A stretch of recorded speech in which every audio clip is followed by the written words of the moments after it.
Full stop. A full stop is used at the end of a sentence. It can also indicate an abbreviation. E.G.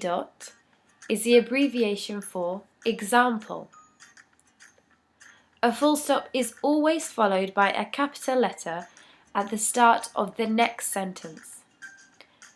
Some examples of a full stop used in a sentence include: I visited my friend yesterday.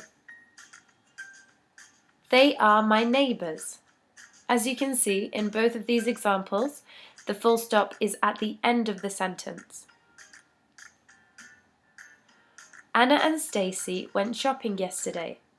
They bought new shoes. In this example, we have two independent sentences with no conjunction, comma, or semicolon.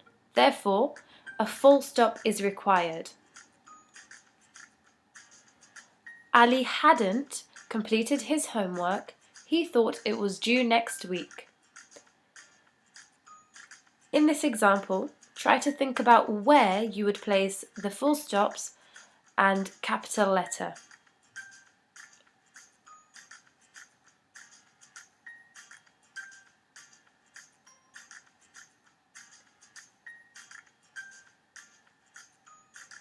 So, here we have the full stop to mark the end of the first sentence, and then a capital letter at the start of the next sentence. We also have a full stop at the end of the second sentence.